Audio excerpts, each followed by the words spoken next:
The colossal Supreme Court cases have arrived. Tell us about the argument that the court heard this week about whether Trump could remove a federal trade commissioner for no cause. The argument went very well for the Trump administration. By the end, it seemed clear that, yes, the president will have this power going forward. If a president goes nuts, presumably the way it's supposed to work, Congress comes in and fixes it in one direction or another because they're answerable to the people. The Trump administration's new national security strategy identifies America's most devious and threatening new enemy, Europe. This document just seems like it's all about the idea that, like, Europe is bad because Europe is not, like, a complicated place where there are lots of different dynamics going on, but, like, woke. We're joined by one of my favorite big thinkers, Tim Wu. Warner Brothers Discovery, the mammoth media and entertainment company, put itself up for sale. Netflix seems to have negotiated a deal to buy it. Then Paramount made a hostile bid. There's no good ending here that isn't Warner Brothers staying independent.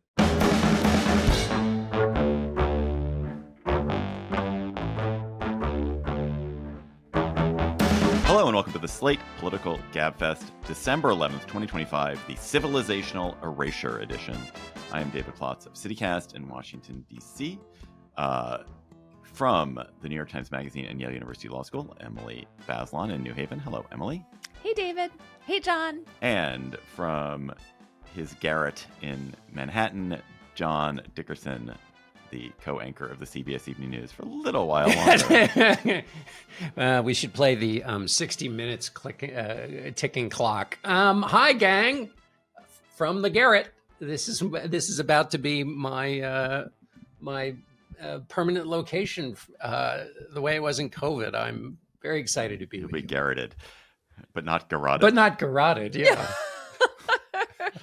Although it does feel a little bit like that. I was going to say the garroting is happening in advance of the garroting. This week on the Gabfest, what will happen when the Supreme Court decides to destroy America's independent government agencies? Then the Trump administration's new national security strategy identifies America's most devious and threatening new enemy, Europe. Why this crazy shift? Then we will talk to Columbia law professor Tim Wu about the bizarre battle to buy Warner Brothers Discovery and the weird antitrust and corruption implications of it. Plus, we'll have cocktail chatter. The colossal Supreme Court cases have arrived. This week, the court heard arguments in a case involving whether President Trump had the right to remove members of congressionally created agencies for no cause, and also heard arguments on another case on whether limits on the amount political parties can spend are legal. The court this week also agreed to hear arguments in the Trump challenge to birthright citizenship. So they won't hear that case for a while, but they agreed this week that they would hear it. So I'd never heard the phrase Humphrey's executor until about a year ago when John, I think, said it, or either Emily said it and John perked up, or John said it and Emily perked up. And we've heard it incessantly since, and now we will never hear it again because it's soon to be dead law.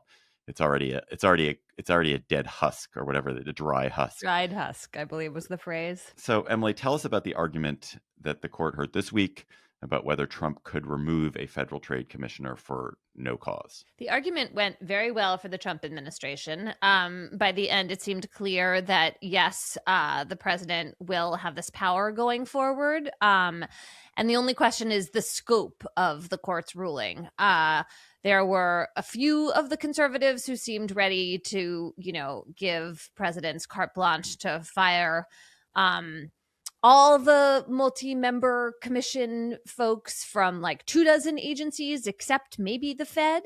And then there were other conservative justices, Justice Barrett, maybe in particular, possibly Chief Justice Roberts, who seemed to be looking for a more kind of moderate path, like maybe you scale back the current rule, which has required cause. And cause means like you neglect your duty or there's some kind of misconduct.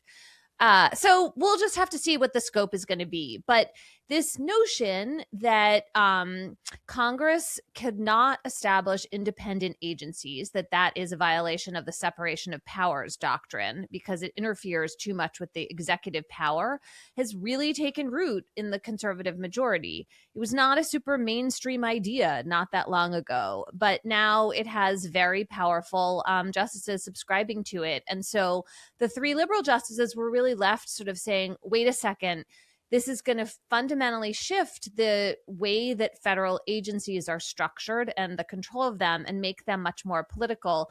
Is this necessary? Given your own lights, conservatives, you talk all the time about originalism. The originalist, sort of like deeply rooted in constitutional text and history argument for this shift is shaky at best. And so, what are we doing here, messing around with Congress this way? But there are only three of them. I understand. I'm a conservative by temperament, and by which I mean I think you don't change things unless there's a reason to change them. Like, things should continue, and so by that logic, I understand why it is weird to change the Federal Communication Commission or the Federal Trade Commission or what any of them. But I've always been confused because there is no war commission, which Congress appoints a bunch of commissioners who decide what war we're going to make. And they get to make decisions, and the president has to sort of appoint people to the War Commission, but the War Commission makes the decisions. Why is it that certain categories of executive activity have been like, this thing needs an independent commission, but this other thing, the president gets to decide? Yeah, it's a great question. I mean, it's sort of just a feature of how American government expanded, right? So the Department of State, the Department of Defense /War, these are longstanding cabinets, like part of the federal government, effectively since the founding. And the idea that the president who is in power decides who the Secretary of State is, can fire that person if they don't like them for policy reasons. It's very familiar to us that is core executive power is entirely in the executive branch. Then, starting before the New Deal and really taking root in the New Deal, and then in the 1970s, you have this whole other set of federal agencies that arise, right? We're talking about the Federal Communications Commission, the Environmental Protection Agency, the Federal Trade Commission, the Securities and Exchange Commission, the National Labor Relations Board. The whole alphabet soup of government gets created. And Congress creates those things and, for the most part, wants to have some insulation from the political process. And so it creates this rule that the agencies are going to be within the executive branch, but the president is going to have to show cause to fire the people who are ahead of them. Now, presidents also appoint these people, right? So it's not that they're entirely separated from the democratic process, these agency leaders. It's that the president in office does not necessarily control, especially in the beginning of his or her term, the majority on the Federal Trade Commission or the Federal Election Commission. And so you have this kind of bipartisan, aspirationally more expert, more neutral governance for these major regulatory decisions, approving mergers at the FTC to the extent they play a role in that, or broadcast licensing with the FCC. And so we have this idea that those aspects of the government are not driven by the political agenda of the president who is in office, at least not entirely. And that's really what's at stake here, is the independence of these agencies and the whole sort of expert Washington, group of government employees who make these rules. There's another way of thinking about this, obviously, or maybe not obviously, which is that a lot of these agencies, they regulate, and big corporations don't like that, think there's way too much regulation, and Republicans in particular are very sympathetic to that. And so you can argue that these sort of abstract legal questions about legislative versus executive power all are masking what's really just a question of power. How much power is the federal government going to have to regulate corporations? And now that Republicans are in control of the Supreme Court and the White House and Congress, aren't they going to do everything they can to wind back that regulatory power that has been really hard for Republican presidents to totally combat during their terms in office? But isn't the proper check for that if they do wind back that regulatory power, because they are wrong in the view of somebody who doesn't want that regulation, isn't the proper remedy not the wisdom of some unelected people, but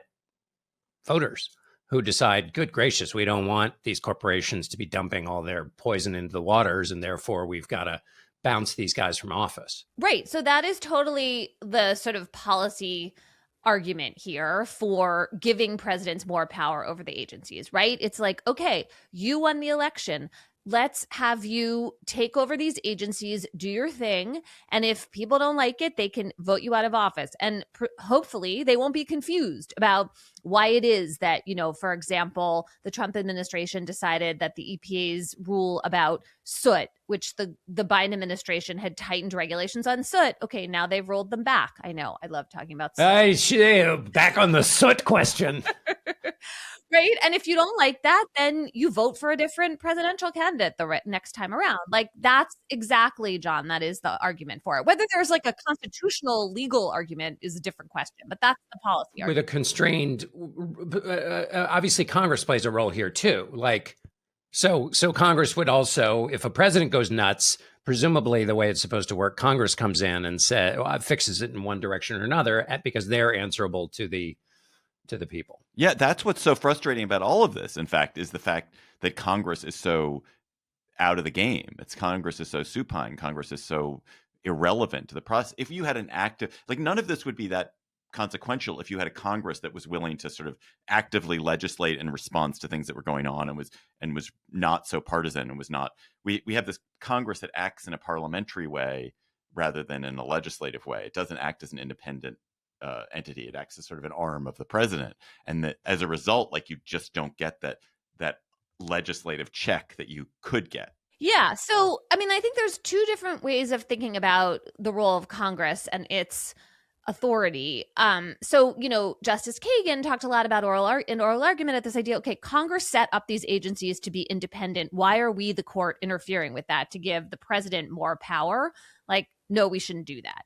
The other argument is really from Justice Gorsuch, which is that this is a two-step process. The first thing you do is you give the president more control over firing the commissioners and taking over the agencies. The second thing you do is say that Congress can't delegate so much of its legislative power to these agencies in the first place. There's this rule, this idea of an intelligible principle that Congress is supposed to have before it passes this along. And so in Justice Gorsuch's world, there's going to be a two-step dance here in which first the Trump administration wins this case, Trump versus Slaughter, and then Congress comes out ahead in another case about delegating these legislative powers to the executive branch. And that's how you reset the separation of powers. Now, I will just say, I don't know if Justice Gorsuch, first of all, there are questions to be asked about whether it will all work out so neatly. It's also a quite libertarian, anti-regulatory outcome, I think, in some ways. But also, we don't know whether Justice Gorsuch has 5 votes for this. So you could end up with just a lot more presidential power and Congress even more supine. John, how do you think if the court, let's say they don't go to the Gorsuch, but they do say the president has the right to make these removals, how do you think these independent agencies work? And do you think it will spill into the Fed and to the tax court, where there are these judges, these judges who are appointed effectively by the executive branch, but who act in tax cases and critical tax cases? Do you think it's going to? So how do you think it affects things like the FCC? But also, could the Fed find itself an arm of the presidency too? Well, I guess Emily can weigh in on the Fed and whether it's truly cabined from these rulings and protected in its independence. And also then in the Fed context, you would want to have a discussion about, even if the Fed is protected, Donald Trump has been quite successful in, quote unquote, jawboning the Fed into doing what he wants in terms of lowering rates. Of course, the Fed chair would disagree vehemently with that. But, there are ways you can influence the Fed without firing the head of it. I don't know how it plays out. I guess how it plays out depends on the way in which the executive chooses to fire or hire people in those agencies. In other words, how much of a chilling effect it would have on the agencies to keep, to bring them in line with the worldview of the executive. We're in the special Donald Trump world where he can decide whether CNN is a part of the Warner deal or not, which is, 100 miles from the way things are supposed to work. So an executive who chooses to do that, this ruling would be, just bring more federal power under the whims of the president. But a president who doesn't want to use the power that way might not. On the other hand, final thing I would say is presidents given power rarely don't use them. So what does that look like when it's a benevolent, quote unquote, benevolent president? I don't know. I guess it would be, a president who actively uses these agencies in the furtherance of policies that you agree with. So it would mean a more active presidency. And I guess the final point I would say is, remember when Obama was stymied by, he played along with the norms of the presidency and he said, well, I have a pen and a phone. The idea that he would use suasion and other things to get around the constraints, this, I guess, would be another route to get around some of the constraints that a norm-bound president might, agree with if we ever get back to norm-bound presidents.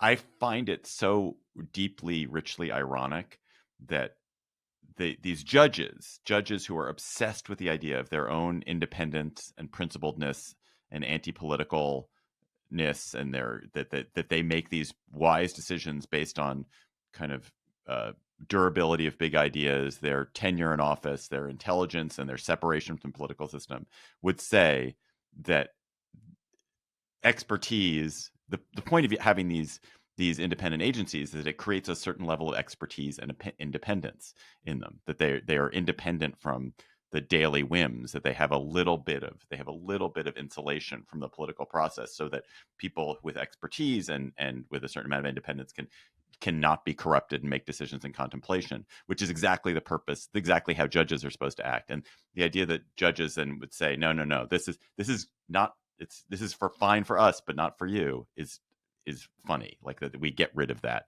expertise. And the other point just to note is, like, this is also a deeply radical decision in the way that these institutions are protected because they slow down politics. They are more insulated from the popular will. They're not subject to the swooping changes that happen in the popular will.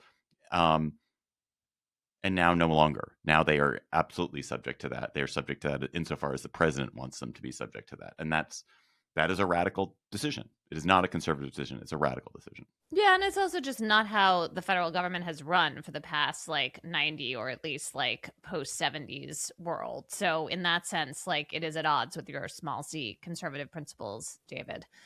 We'll just see how it works, I guess. To answer your question about the Fed, for reasons that remain, I would say, mysterious, if you're talking about law and history, the conservatives, like Justice Kavanaugh, just talked about this single sentence the Supreme Court wrote about why the Fed was different.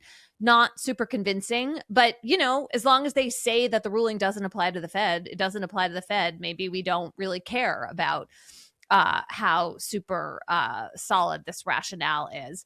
And, in the end of January, the court is going to hear a different case in which Lisa Cook, who's a member of the Board of Governors for the Fed, is going to challenge Trump's attempt to fire her for cause. So that is a different legal question, because Trump is claiming, based on these so far completely unproven allegations of mortgage fraud, that he has a for cause basis for firing Cook. That will await us at the end of January. In the meantime, however, it seems like the wrecking ball that is going to be taken to the way the Congress set up these other 24 agencies is not coming for the Fed just yet. Emily, just on the birthright citizenship case, so they've agreed to hear argument. Does them agreeing to hear argument in this case signal that there are a lot of votes to overturn birthright citizenship, or does it just signal they've got it? They feel they have to take this case? I think it signals they feel they have to take this case. I mean, this is just so wildly implausible that that the president can order the end to birthright citizenship, which is explicitly in the text of the 14th Amendment. I'm going to continue to hold out both hope and assurance that this is not a step the court is going to bless. We'll see.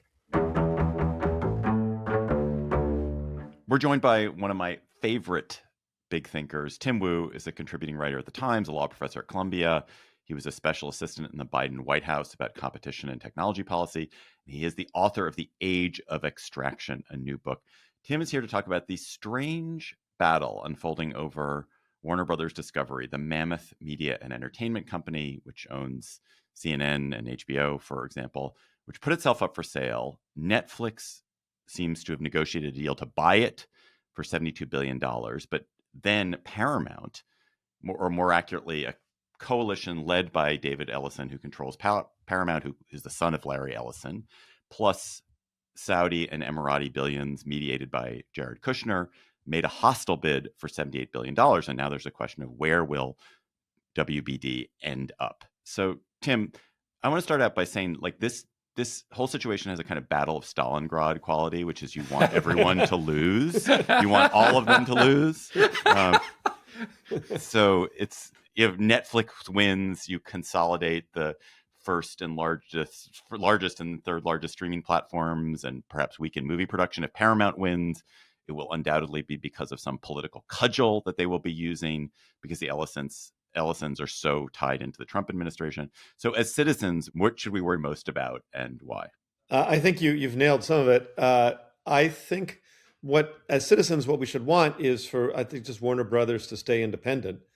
Warner Brothers is, frankly, a profitable movie studio and streaming place. Once they're doing a spinoff, and it just adds diversity. They make some great movies, some terrible movies too.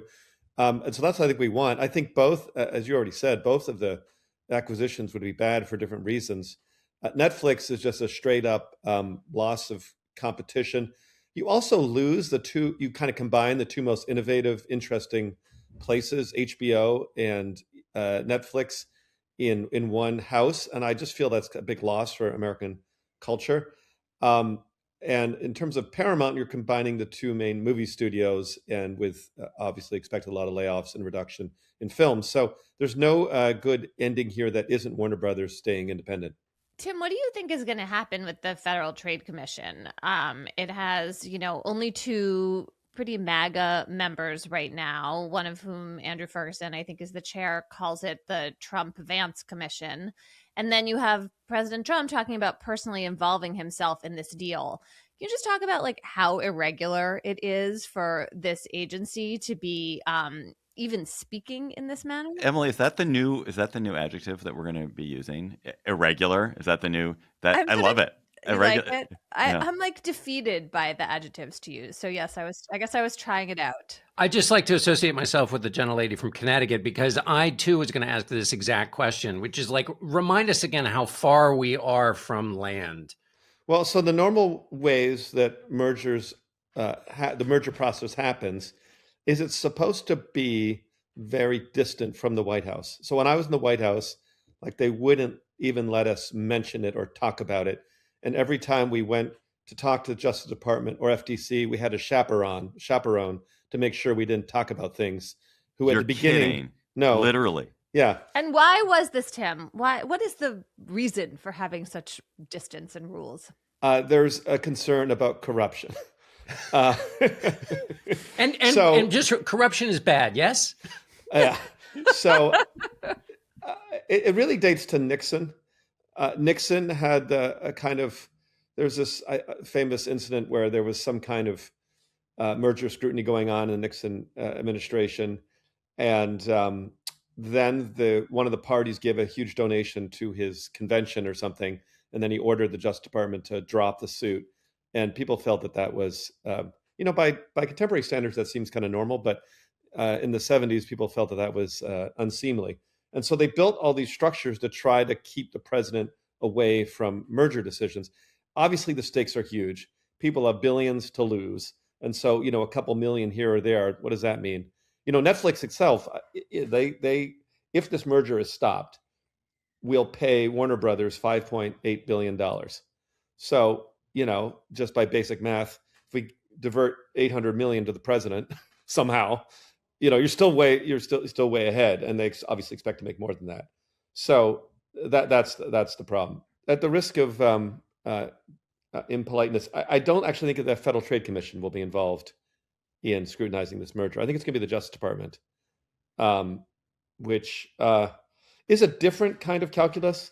So first of all, I agree that it's been shameful the way the FTC has, especially since it was supposed to be an independent agency, according to Congress, supposed to be independent. Justice Department has been, frankly, a little, not the Attorney General, but the head, Gail Slater, the head of antitrust in the Justice Department, has tried to be less of a supplicant. I mean, maybe because she's a slightly more junior, she doesn't actually have as many opportunities to have to say crazy things. So they've kind of kept a little bit more. It's sort of a test, frankly, of whether the Justice Department in the antitrust division will have some kind of insulation from the White House, but we'll see. Tim, as I was telling my son about you last night as we were walking the dog, I started with the attention merchants, and I, said, remember, all this talk about attention? Here was somebody writing about it ages ago. Is that part of the Netflix defense, which is essentially don't measure us by other streamers? We are in a much broader entertainment and attention market. And in that market, oh my God, we're competing against Google, we're competing against Fortnite, and therefore this isn't anything that the government should worry about. Is that the defense, and what do you make of it? Yeah, that is the line, and it's been around sort of a well-developed defense. And the idea looks like this. All right, what do we compete for? We compete for eyeballs, attention, time and attention. Well, if you take that seriously, then, I mean, look how many things are competing for attention in your life. I mean, at some broader level, your family competes for your attention. Your kids compete for your attention. We're breaking them up. When you ever come in your house, a dog jumps on you or something, that's competing. So everything is competing for attention. It's a limited supply. You only got, 24 hours per day. Can't change it. And so there's one theory that everything's competing. That's, slightly less ridiculous of that theory is that everything kind of in the entertainment world or on a screen is competing for your attention. So what do I think about that argument? I think it's, there's one thing I like about it is I think it's important to think of attention as almost like a kind of currency. In fact, I advocated that when I thought we should have blocked Facebook from buying Instagram. So I like that part of it. The crazy part is to say that everything is competing for attention. So there's no such thing as, what an economist would call a market. It's like saying everything you spend money on is competing for money. So they're all, competing. So if, Maxime's Paris restaurant is serving food and Pizza Hut serving food, well, they're in competition. But I think most of us would say if Pizza Hut somehow bought Maxime's, it wouldn't be eliminating competition. Because when people are interested in a French meal for $400, they're not thinking about Pizza Hut. Competitors discipline each other. And I don't think everything is really disciplining. Let me just boil this down this way. I think there is a clear market for premium high-end streaming television. And I think HBO and Netflix are basically it. And people who are on that aren't I'm going to watch TikTok instead. That I think they'll have trouble identifying that. It's like you're sitting down to watch The Wire, or do you want to watch someone dancing on TikTok? I think they're not substitutes. I guess I find myself more sympathetic to the Netflix defense here, which is that, I mean, if you look, there was not a ton of premium television 20 years ago. There was no premium streaming television 20 years ago. Now there is this endless efflorescence of this stuff. I mean, if anything, there are way too many streaming platforms. I think we would all be benefited if there were few. Every day I turn on my TV and there's some new streaming. It's Pluto. It's what is Pluto? What is this? And so I guess I'm interested in how to think about something which has been growing up gloriously, growing up fabulously, and where the economy, I don't know whether the economy is sustainable with 70 streaming platforms, and therefore some consolidation may make sense. And I guess I do sort of have some sympathy with the idea that if that consumers have benefited massively in the last 20 years from what Netflix has done and from what HBO Max has done, but they're not entitled to always have like all these different things at once. Like the economy has to make sense for each of these companies for it to thrive, and I don't think there can be 70 streaming platforms. Yeah, I know. I hear you on that, and I would feel very different if this was a case about Netflix buying, what did you say, Pluto or something, or or buying some little pipsqueak. And I think there will be consolidation. I kind of agree with you, but there's something different between that and the two leading, profitable, most successful streamers combining into one. And you can flip it around. We just talked about the consumer, or the one in number 3, to be more precise. You can flip it around. So we talked about the consumer side of it. There's also the production side. So one of the questions. So let's say you make TV shows, or you're a filmmaker, or maybe serial TV shows, and you have like kind of a big budget thing. I mean, Pluto's not going to be bidding on that thing. The main bidders are going to be like Disney, Warner Brothers, Netflix, maybe one more. And so you also have a reduction in the prices being bid. A couple of years ago, we blocked a merger between, for those of you who are authors, be sensitive to this, between Random House and Simon Schuster on the same grounds, is that it eliminated, the bidding, which is like a market, and therefore hurt authors. And so I think it hurts filmmakers when the companies that have the deep pockets who would bid. But I think that's very different than the idea there's like 70 streaming and like not all these guys are going to survive. Because I agree with that. It's just about the big guys getting together. I was thinking also about Random House and Simon and Schuster, partly because the lens of thinking about the creators, the writers, the filmmakers, the artists, that seems like a kind of clear interest here for all the reasons you were talking about. You concentrate power, ownership in these entities, and then there are fewer people bidding for the work. That's bad for the creators. And that is covered right by the Clayton Act, to bring some law in here, right? Which is this law from, I think, the early 20th century that talks about concentrations of power, like a significantly lessening competition, basically. But I guess to go back to David's point, sometimes there's tension between those interests and the interests of consumers. And in antitrust world, right, we are used to having law, like since the 80s, that's very concentrated on price increases to consumers as opposed to other interests. So I guess when you game out, what the Justice Department would do, imagine that the antitrust division has the neutrality, the insulation from politics for, Gail Slater that you're imagining, though I'm somewhat skeptical. But let's go with that for a second. How do they balance those interests here? That's a good question. It was actually on my exam last year. that particular question. So in the last, say, 10 years, the antitrust law has become more serious about labor markets. And what you're talking about when you're talking about authors, when you're talking about film, producers, makers, also when you're talking about student athletes who sued to get paid because, they had the old ideas, they had agreed to be paid zero under the old college rules. You were talking about markets for labor.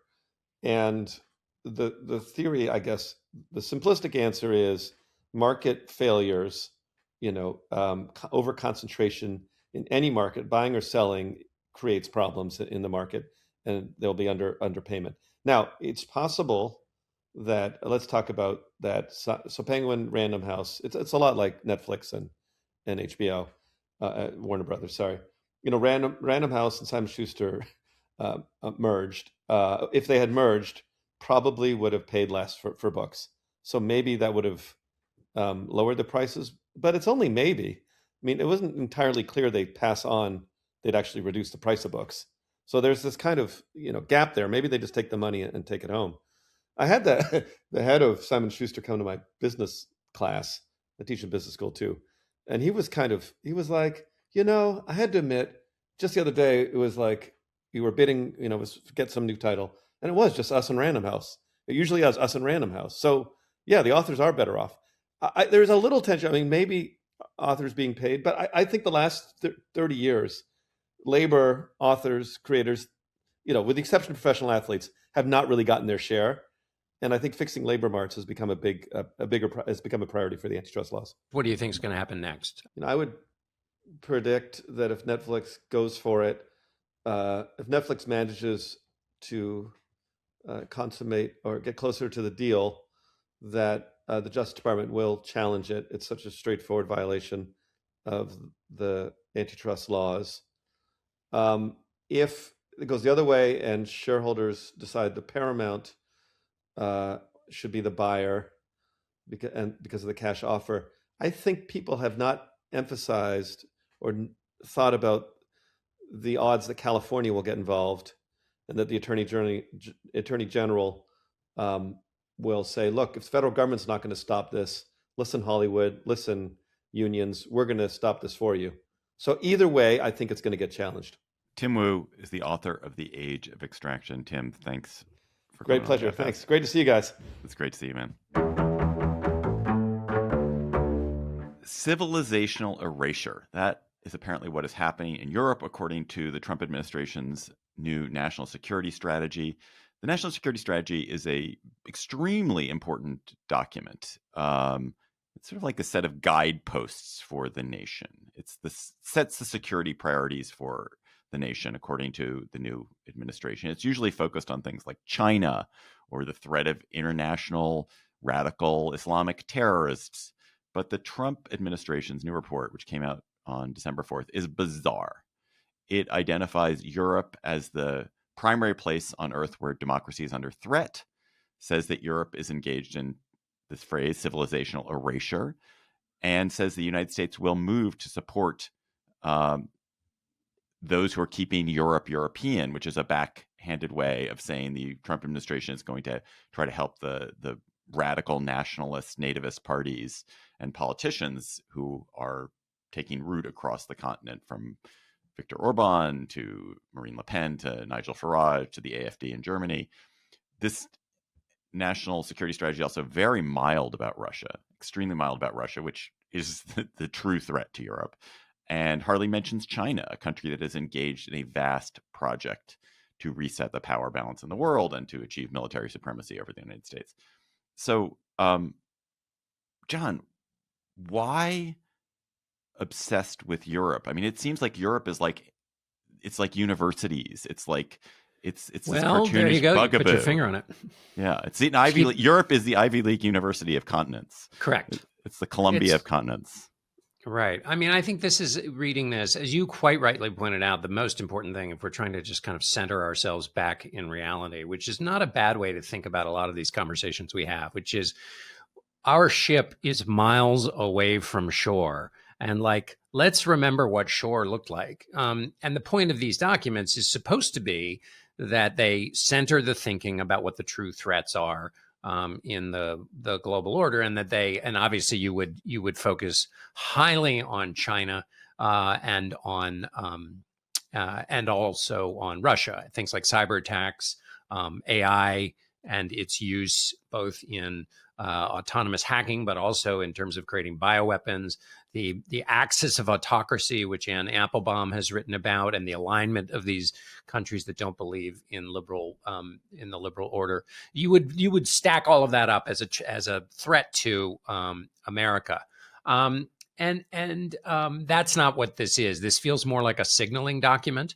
And the signal it's sending is basically about these ideas of erasure, about immigration, about stirring up cultural anxiety, and just refreshing the idea of a unnamed threat that is coming after you, and that if I can name the unnamed threat and it appeals to you, then I gain your assent in doing whatever it is I feel like I want. I think it's also, the Kremlin spokesperson said that this was largely consistent with our vision.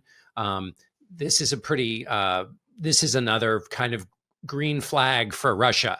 There is, and finally, I would just say, it is a total reversal, again, for signaling purposes. But I mean, when you're signaling Russia and they are choosing to take the signal as a freedom to keep bombing Kyiv and or other places in Ukraine, the signal matters. Truman said, as a part of the Truman Doctrine. I believe that it must be the policy of the United States to support free peoples who are resisting attempted subjugation by armed minorities or by outside pressures. This is a reversal of that, and it helps kick the liberal international order in support of allowing the illiberal international order. Can we also just bring in the way in which, like, the European Union's fine of X, Elon Musk's social media platform, obviously, is playing into all of this? So Elon Musk is mad because the EU said that X violated its digital rules, fined it $140 million. And this seems to be very much a part of this, like, fish shaking at Europe, right? This like personal interest Musk had caused then like all of these tweets back and forth that the Secretary of State, Marco Rubio, got all caught up in. Although the national security strategy, to be fair, was long in the works before that, and basically was done before any of that happened. So okay, well, maybe it's just a coincidence, but it just feels as if there is this like personal corporate overload interest that is also affecting how the United States is thinking about Europe. And that, I mean, I guess I shouldn't be surprised at this point, but again, it's just like another irregularity. How about that? Why, Emily? You are at Yale. You understand this better. Why is it that the Trumpists see Europe as somehow equivalent to Yale? Like, what is it about Europe that does it to them? I mean, I have my theories, but I would like you to articulate. I mean, I think this superior in manner, sanctimonious, act like they're smarter than you. You sound like you too are buying into some of this. I mean, isn't it this document just seems like it's all about the idea that like Europe is bad because Europe is not like a complicated place where there are lots of different dynamics going on, but like woke, just like being written off as woke in the way that, yes, the Trump administration would also write off much of higher ed as woke. And like, it's not more complicated than that. And that is the dire threat here, not all the different geopolitical dynamics with Russia and China and, yes, AI that John was talking about. So, John, what is it that Europe, I mean, to join in this flattening of the entire continent, but what is it that the main European policymakers who are who are not the AfD, but the people who are running Germany and France and the UK and Belgium, what is it that they should do about this? Because it does sort of implicate the Ukraine war. It weakens their ability to stand up against Russia and do things about Russia's shadow war that's taking place in Europe. What is it that they can do to? Should they try to be supplicants to Trump? Should they form their own military axis that doesn't require any American support? What is it that they should be doing now? The sucking up hasn't worked too well. It hasn't been totally ineffective, but it has not worked out that well. And there's only also so much sucking up that can be done. I do think that if they were to that this might be a part of the larger effort to get more concessions on the trade front. And so you could imagine that that sort of the EU or individual nations within it could accede to more wishes from the administration. But I think that they basically that Europe has to go it alone, as you said, militarily. I think this. There's a perfectly fine argument for this driving them into the hands of China and Russia. There was already resistance in Europe with the Biden administration's effort to single out China as a kind of number one threat to the globe. Some European nations didn't want to go as far as the Biden administration did, even rhetorically. So I think you could imagine some new openness to Chinese entreaties, and the Chinese know what's going on, and they will reach out to Europe. But I think the European Council president Antonio Costa said that basically post-World War II alliances have changed. And this is what's interesting. We have to protect ourselves not only against adversaries, but also against allies who challenge us. I think there's been this growing realization, and this just cements what they were already doing, which is to recognize that the United States under Donald Trump is an adversary of a kind. Finally, though, can they just wait him out? It looks like there is evidence to believe that the post-Trump MAGA movement will have a crack up and will not operate with the kind of skill that Donald Trump has, and skill both in doing whatever he wants, but getting other people to do what he wants and say what he wants. So maybe Europe can wait that out and reestablish alliances with the United States. Although, I mean, it can wait that out, but it does have this domestic issue, which is really profound, which is that you have these racist, ultra-right nativist parties who are doing better and better across the continent, and in some cases winning elections. And but that's a separate question. That's how does Europe restabilize itself? But seems to be an internal question. I mean, that's separate from the U.S. relations. Well, except the U.S. fans them and encourages them, and they're insofar as you can create an international alliance of such folks. That's bad. Though there also could be a backlash to Trump interfering, right? You can have Europeans saying, like, get out of our business. Like, what are you doing here? So there's that. Yes. And I wonder if the international alliance would be one that I'm just thinking this out loud, can you maintain, like, the Trump administration doesn't have enough staffers to maintain an international nationalist alliance, but it may not need them. In other words, it might just benefit from the agitation of the president and J.D. Vance, and that's all you need. And so maybe that alliance is just a common interest alliance. I would like to close this segment actually by encouraging everyone, especially you two, to read this magnificent series of articles that the Times editorial page is doing about the U.S. military and about how the U.S. military investment has gone in all the wrong directions, how U.S. military procurement is so slow and so clunky and so behind. And we've so emphasized investing in mega expensive weapon systems, which appear to be very fragile and not likely to succeed in the cyber warfare world, AI-driven cyber warfare world we face. Whereas our adversaries, notably China, have invested in AI weaponry, cyber weaponry, and cyber attacks at a huge scale.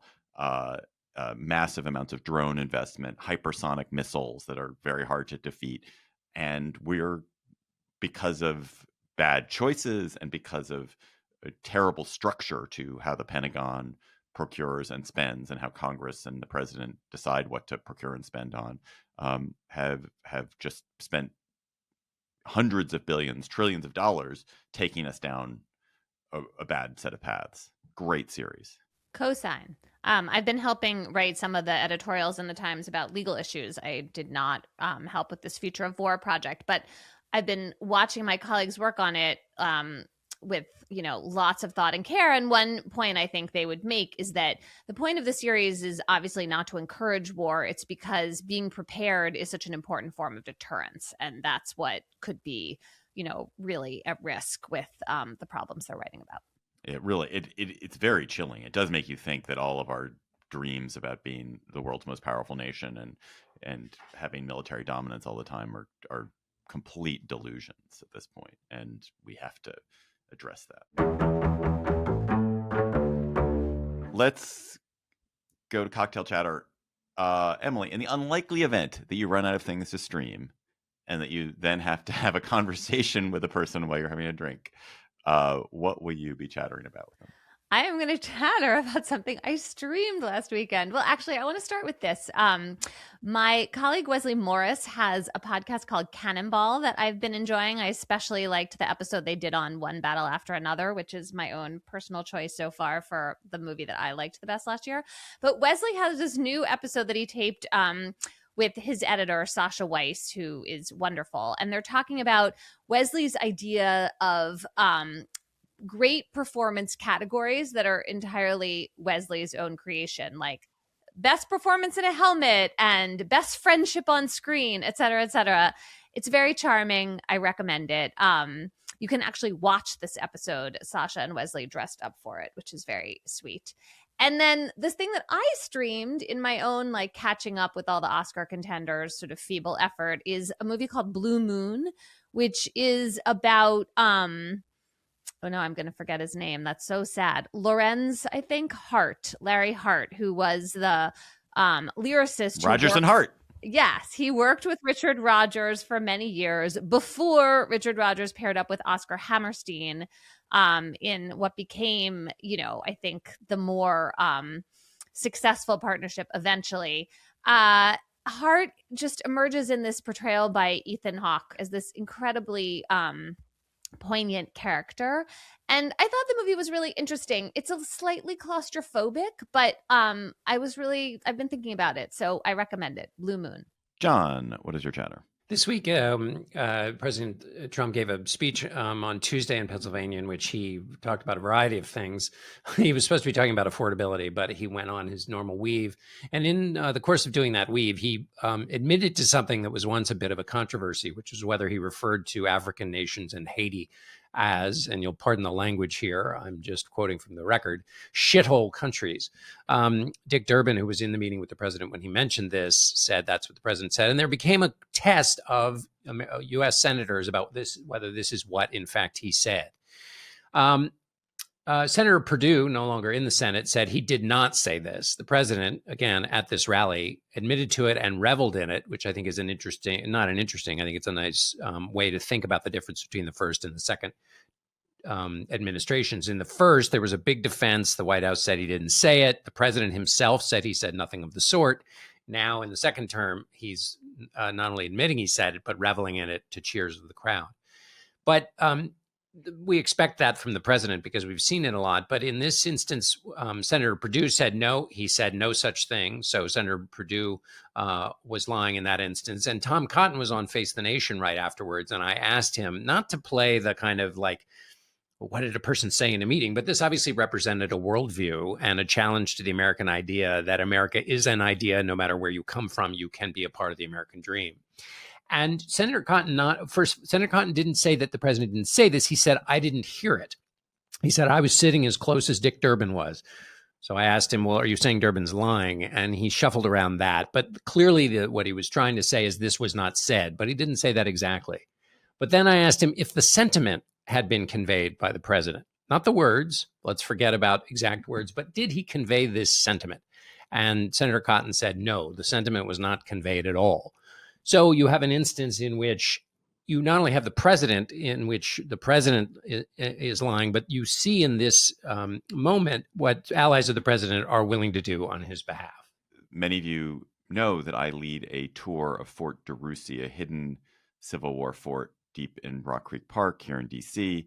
And I've been doing that tour for some years. So many of you come on it. It's great. I've just listed some new times for that. And also want to note that for years it's been listed on Airbnb, but because of a disagreement that Airbnb and I are having, I'm just going to do this tour on my own. So please go to secretfortdc.com, secretfortdc.com, and you can get tickets to this fort tour, which is really, really fun. It is literally the highest rated DC experience on Airbnb, at least until Airbnb and I part ways.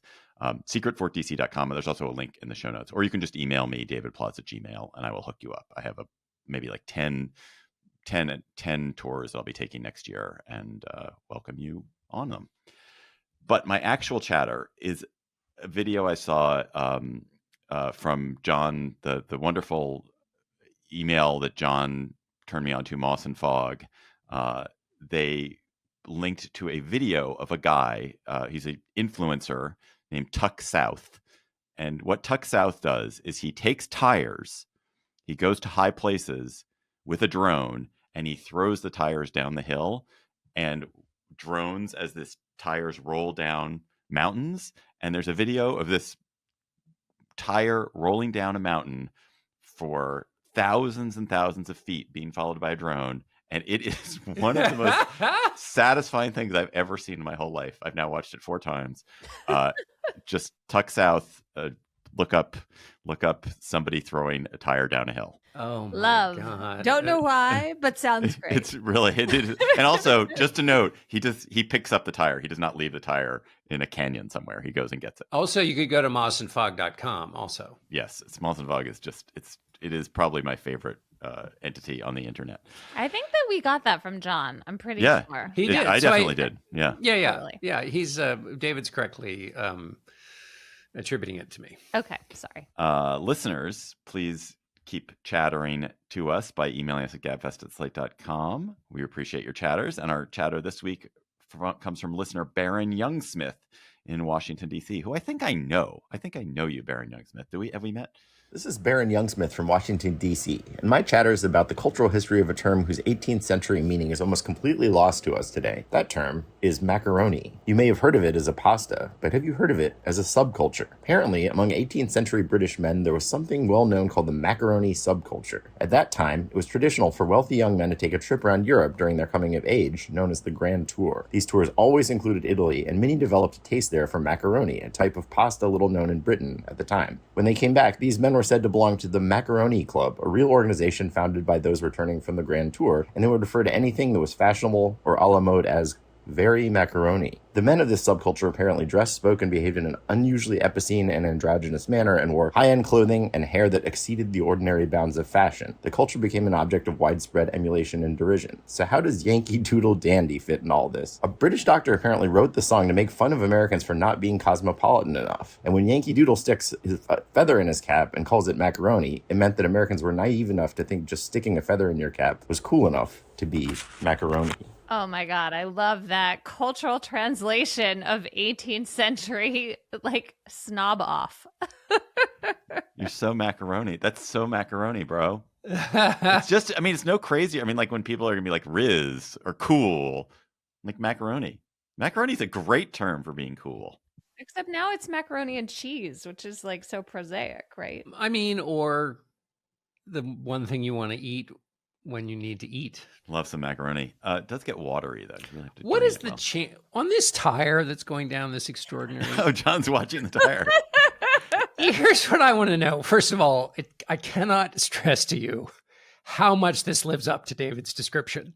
I cannot, because I am now actually under its sway as I try to talk while being wave after wave of delight is overtaking me. How the hell, as a matter of physics, did this tire stay afloat? Upright. It's Upright. Incredible. It's yes, incredible. I want somebody with deep knowledge about physics to explain how crazy this is. It has to do with inertia and gyroscopes is my answer. Inertia plus gyroscopes. But I mean, physicists will write to us. Yes, do write to us. And I mean, just for the viewers who are unable to see this or the listeners who can't, the terrain is not flat. It is quite undulating. And yet the tire proceeds. It's going and going. All and right. also, I'm sure people who know about drones will be able to explain what an amazing job it was to keep up with this tire as it goes along its merry way. Yeah, for sure. We're not the only podcast Slate did this week. Here's one that I am very excited to listen to because I did something similar myself. Slate staff writer Rebecca Onion wanted to improve her singing voice, but she was unsure about singing in public. So she teamed up with How To's Carvel Wallace, and they introduced her to G. Philip Schultz, who's a singing coach teacher, and she learned how to sing with confidence, audition for a vocal group. And it's how to sing in front of other people, which I obviously sympathize with. That's all for our episode this week. We also have a bonus episode in your feed. Is it okay for Instacart to price milk differently for you than for me, to make me pay more than you pay? That is our show for today. The Political Gabfest is produced by Nina Porzucki. Our researcher is Emily Ditto. We're going to get to see both of them in person tomorrow. Huzzah. That's going to be amazing. Our theme music is by They Might Be Giants. Ben Richmond is Senior Director for Podcast Ops. Mia Lobel, Executive Producer for Slate Podcasts. Hillary Fry is Editor-in-Chief of Slate. For Emily Bazelon and John Dickerson, I'm David Plotz. Thanks for listening. We'll talk to you next week.